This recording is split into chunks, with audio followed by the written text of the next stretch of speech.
Maps and globes. That's what we're talking about. It's chapter 1. We've already had two videos. This is the third and the last one for chapter 1. We're all about maps and globes. It's an important part of world geography that we understand the difference in the different maps that we're going to use and that you'll see. And hopefully this will give you a little bit of background knowledge to get you ready for that. The different types of maps. Okay, the first one's the general reference map. Ones that we'll see most often, those include physical maps, political maps, and topographic maps. Physical maps are your type of maps that show physical things, mountains. They show elevation, okay, mountains, flat areas, different things like that. Those are physical. Then we have our political maps. Political maps show features on the Earth's surface that humans have created.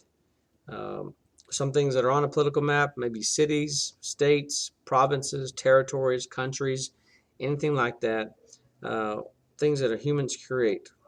And usually, we'll deal with these a lot when we're trying to label countries and capitals, things like that. Um, Questions about the different political features shown on a map. Uh, what area or where on Earth's surface is this area located? Relative location, size and shape, neighbors, and the population sometimes all can be shown through political maps. So it's a map that we'll use quite often. Um, Back to the physical maps. Remember, it shows you types of landforms, bodies of water found in certain areas, specific areas. Um, by studying these maps, you can kind of understand relative location and specific characteristics of a particular place or region. On the physical maps, color, shading, contour lines all are used to indicate elevation or altitude, which is also called relief.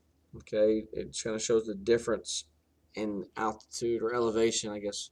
Elevation would be the better word, based on color.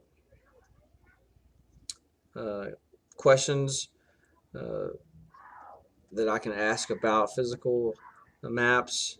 Where is it located on Earth? Relative location of something, the shape of a region, direction of river flows, anything like that. We can answer those questions off a physical map. The other type of map is a thematic map, which emphasize specific information such as population, density, climate, vegetation, economic activities, anything specific would classify itself as a thematic map.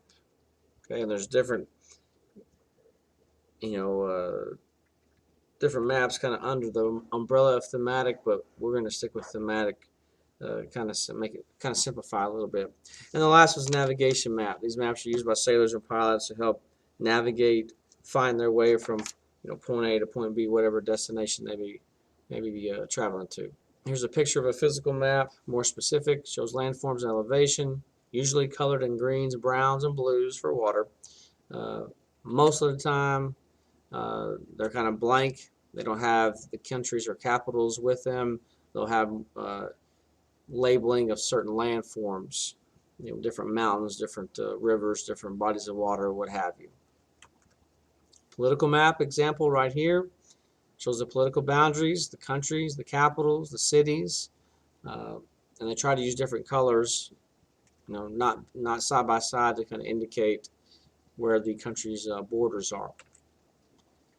Topographic map with the contour lines, and it kind of shows you different. You're looking at this. This is your graph right here, and this is how it looks with the contour lines and the numbers showing the different levels that match up over here. So it's just a different way to show elevations. Thematic map showing something specific. Here's climate zones, and you have all your here's your scale over here. This is your map key. Very important when you start sketching maps that you include these map keys. But basically showing you specific climate zones around the world. Here's your population density map. Again, color indicates and matches up with the boxes there and the key The heavier, darker colors are your areas that are more densely populated. Navigation map. The navigation map here gives you the different elements under the water, the depths, and things like that. The map scale is a ratio of the Earth's surface represented on the map. So, you know, we all know what the map scale is, okay? It's a representation of the actual distance on the map. A small scale shows a large area, a little detail, and a large scale shows a smaller area and much detail. It's blown up more. So here's a large scale map. You can see it shows great details. Got every little street, names of the street, all that type of stuff.